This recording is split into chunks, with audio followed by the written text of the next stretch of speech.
दातारं सर्वसम्पदां लोकाभिरामं श्रीरामं भूयो भूयो नमाम्यहम्। सदाशिवसमारम्भां व्यासशङ्करमध्यमाम् अस्मदाचार्यपर्यन्तां वन्दे गुरुपरम्परां। गुरवे सर्वलोकानां विषये भवरोगिणां निधये सर्वविद्यानां दक्षिणामूर्तये नमः। विश्वेशं माधवं डुण्डिं दण्डपाणिं च भैरवं वन्दे काशीं गुहां दण्डां भवानीं मणिदण्डिकाम्।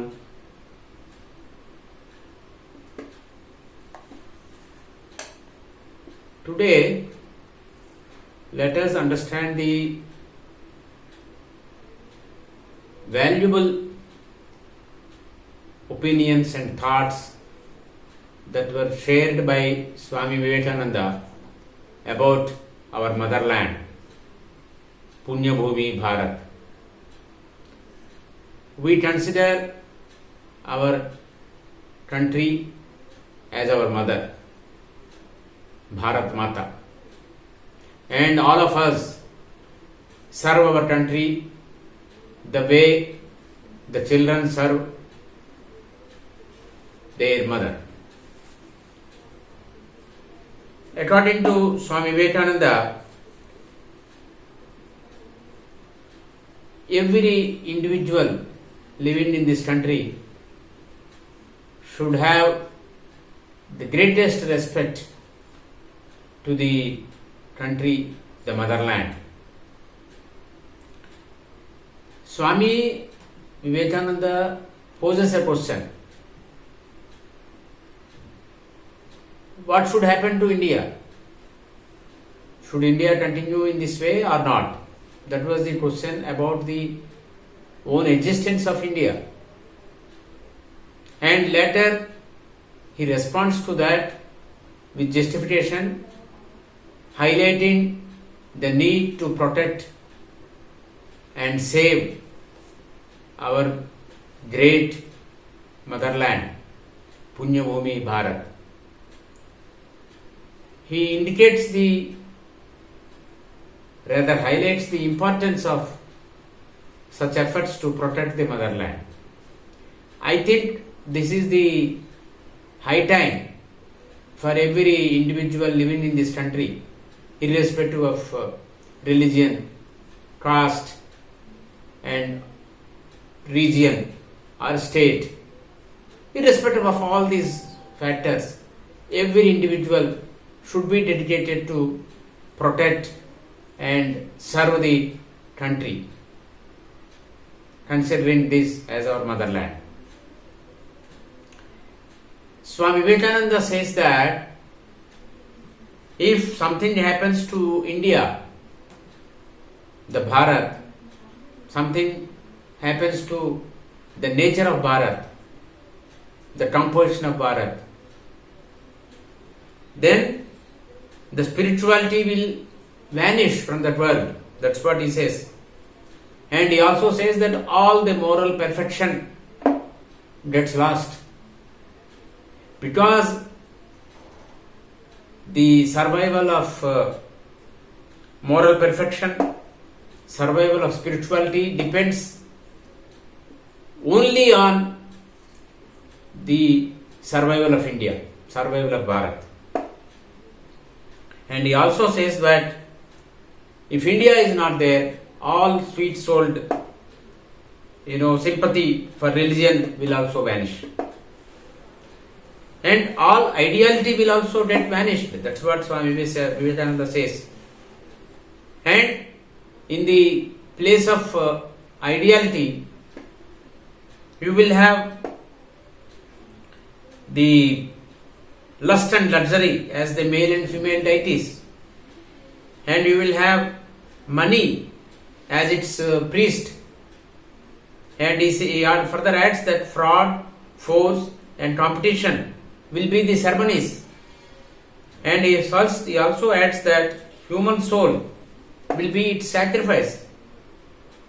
But he says that such a thing should never happen. We should not allow such a thing and such a situation to come.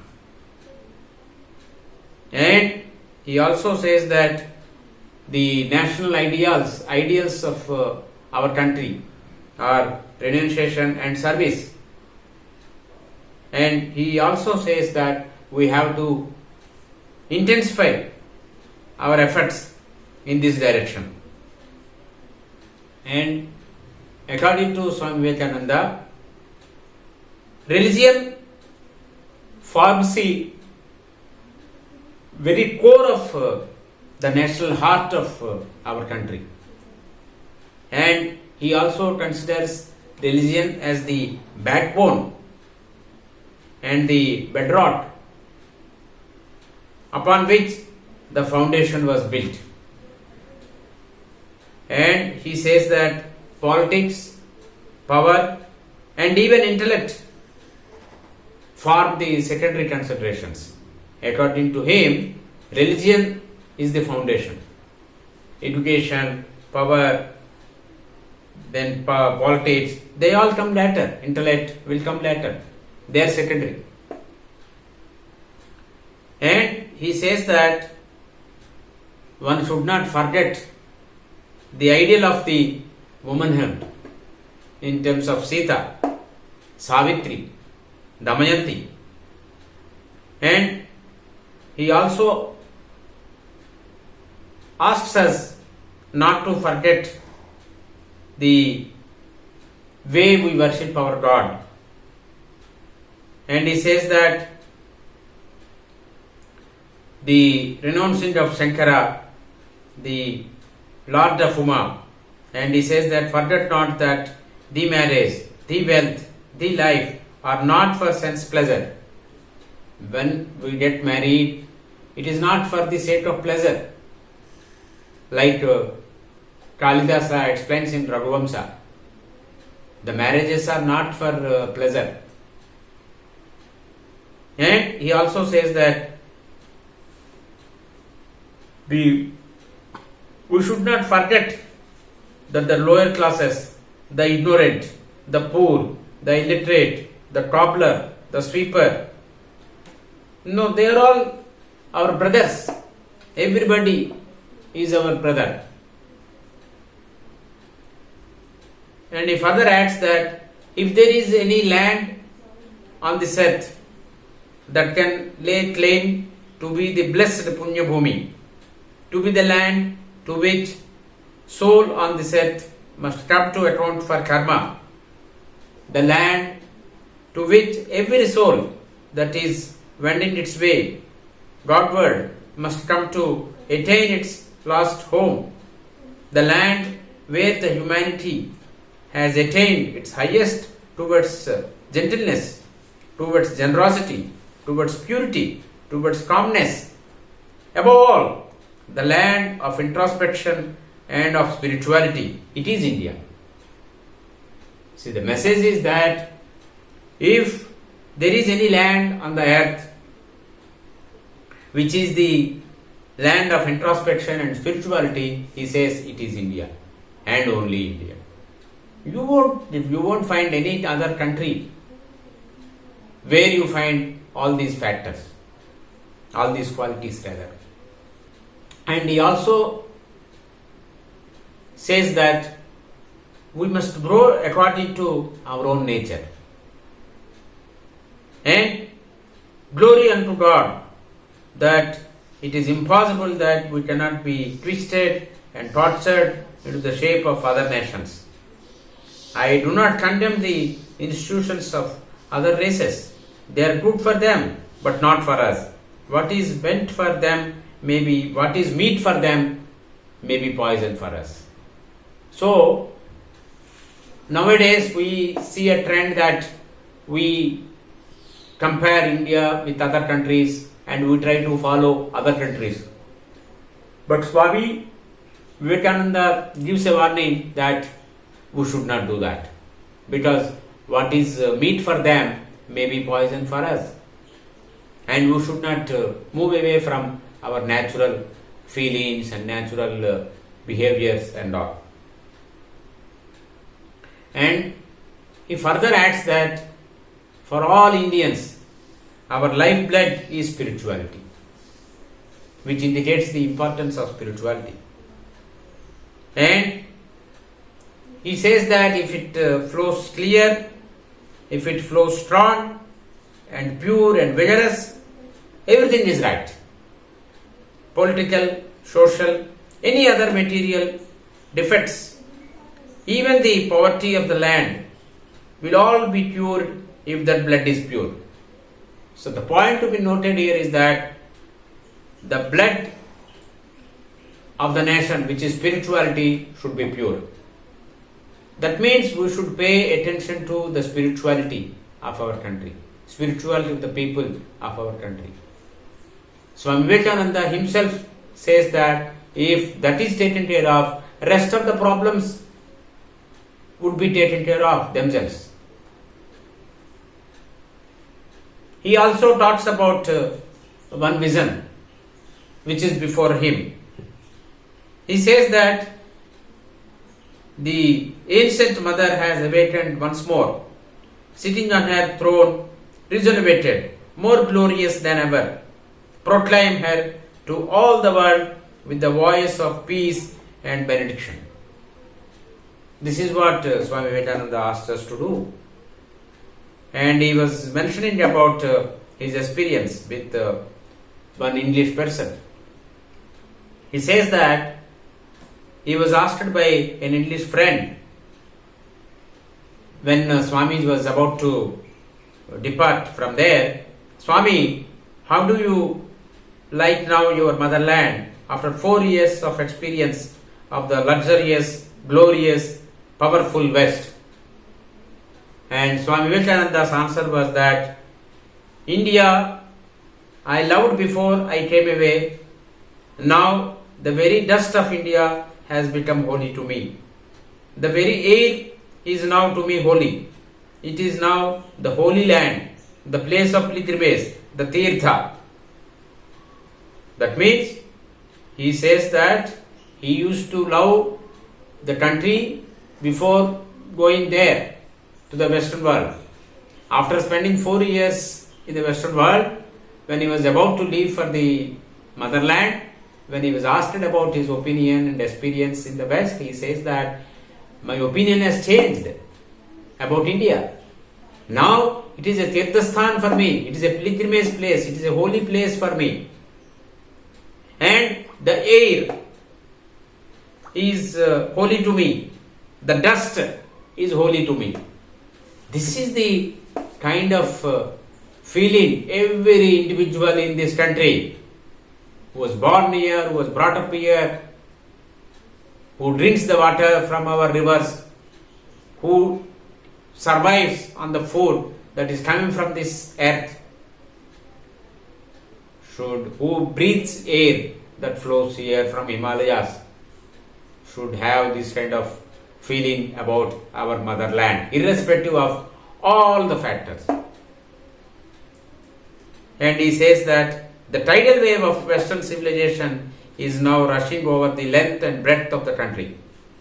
It won't do now simply to sit in meditation on mountain tops without realizing the least its usefulness. Now is wanted intense karma yoga with unbounded courage and indomitable strength in the heart. Then only will the people of the country be roused.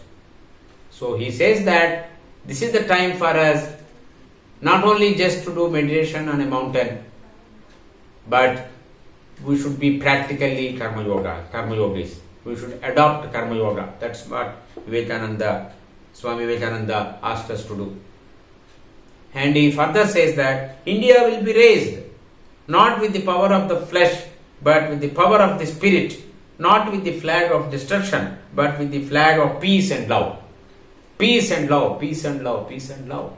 So there is no place for violence in this country.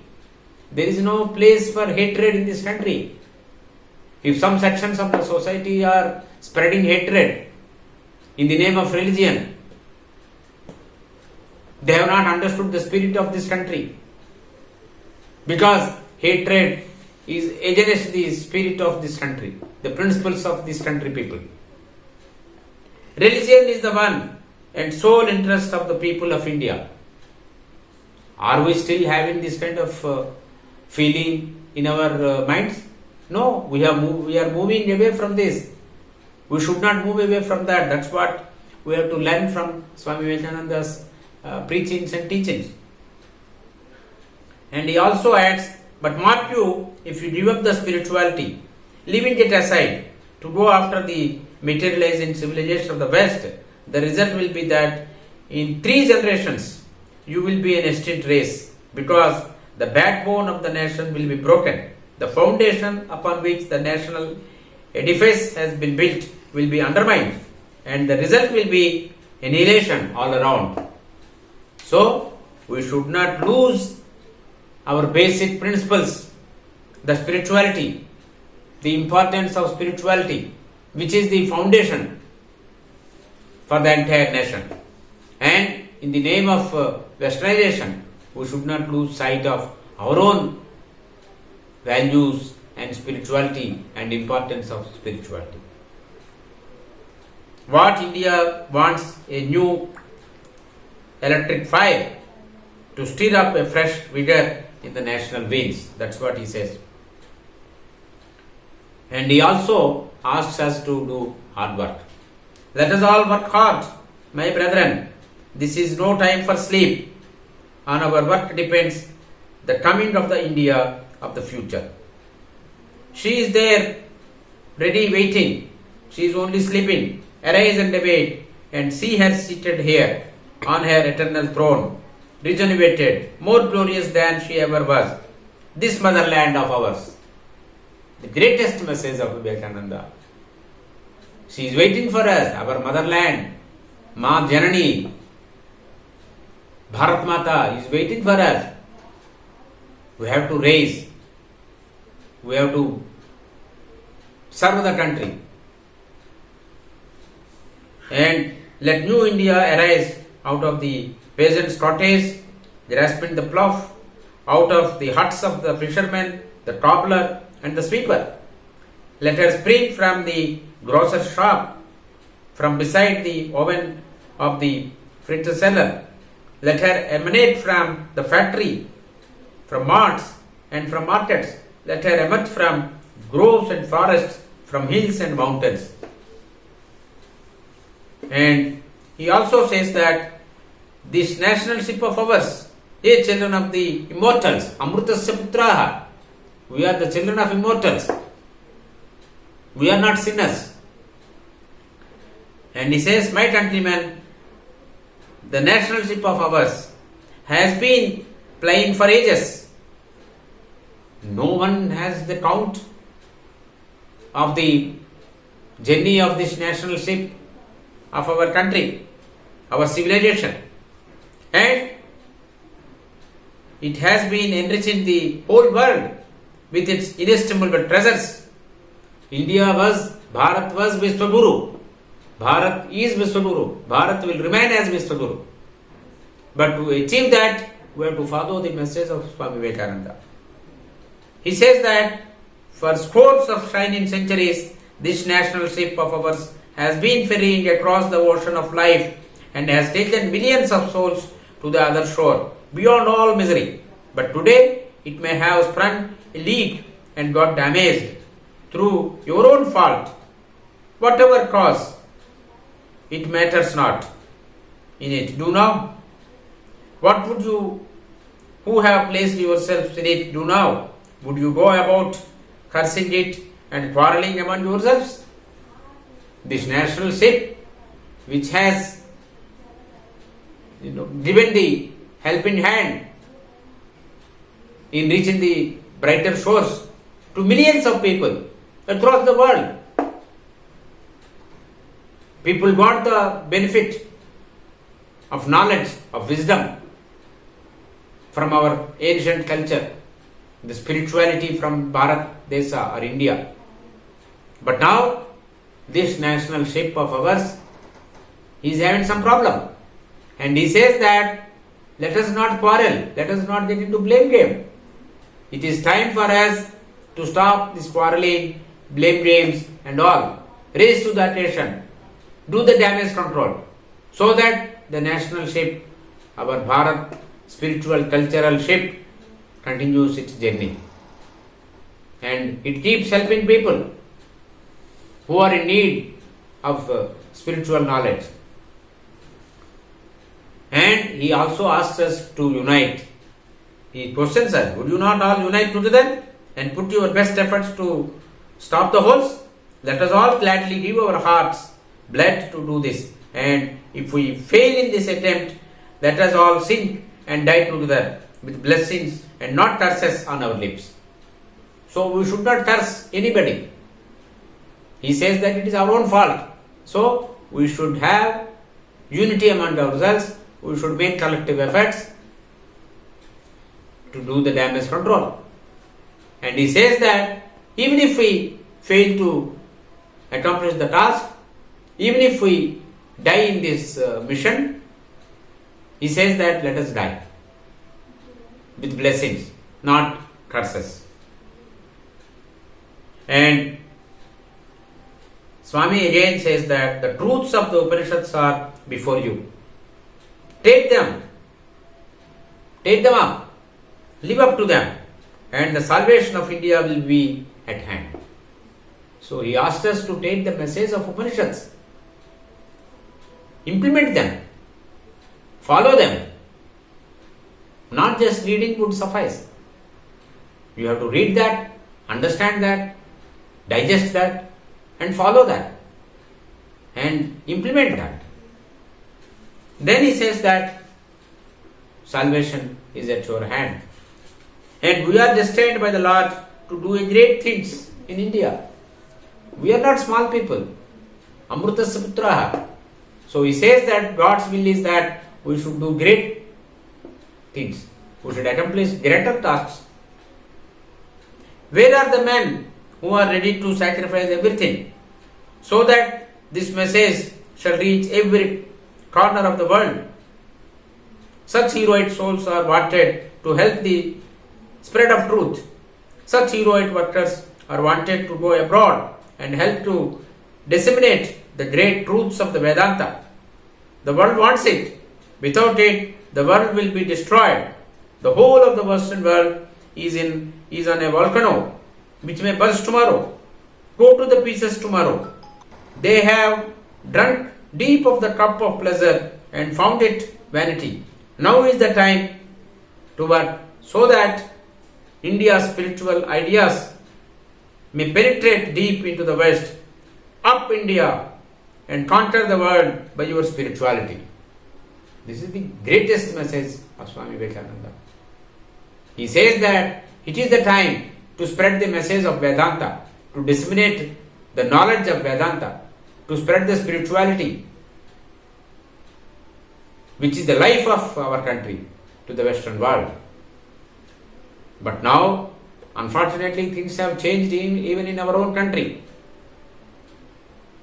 There is greater need to disseminate the Vedanta philosophy, the spirituality and the knowledge for Vedanta even in our country. So we should get inspired and motivated by the words of wisdom from Swami Vivekananda and move in this direction. Go from village to village to do good to humanity and to the world at large. Go to hell yourself to buy salvation for others. Greatest message. Even if you go to hell, no issue. By doing so, if someone else is getting benefit of going to the Swarga, Moksha, fine with us. That's what Swami Vivekananda says. And it is only by doing good to others that one attains to one's own good. And it is by leading others to bhakti and mukti that one attains them oneself. Take that up. Forget your own self for it. Be mad over the idea. He says that bhakti and mukti should be given to everybody. Everyone should have bhakti and mukti. And you should try to provide these two. You should ensure that everyone gets bhakti and mukti. The longest night seems to be passing away. The sorest trouble seems to be coming to an end. At last, the seeming corpse appears to be abating, and a voice is coming to us. Away bad, where history and even tradition fails to peep into the gloom of the past, coming down from there, reflected as it were from peak to peak of the infinite Himalaya of knowledge and of love and of work. India, this motherland of ours, a voice is coming unto us, gentle, firm, and yet unmistakable in its utterances, and is gaining volume as days pass by.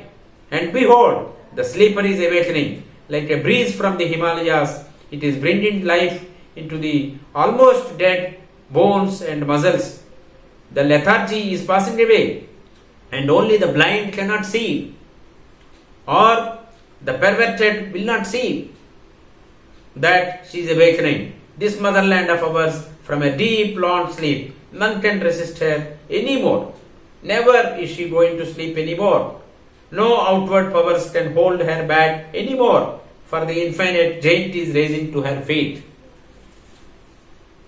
He asks us to ensure that the glory continues, the glory of our rich spiritual country, Bharat, should continue.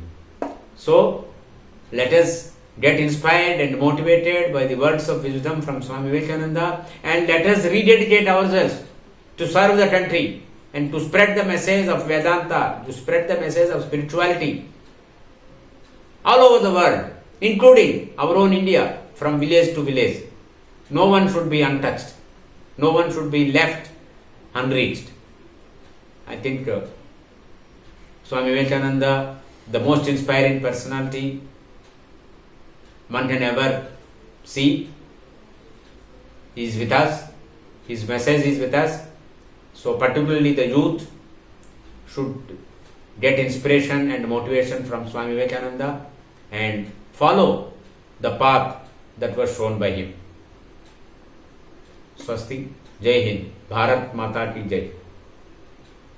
स्वस्ति प्रजाभ्यः परिपालयन्तां न्याय्येन मार्गेण महीं महिषाः गोब्राह्मणेभ्यः शुभमस्तु नित्यं लोकाः समस्ताः सुखिनो भवन्तु लोकाः समस्ताः सुखिनो भवन्तु ओम शांति शांति शांति।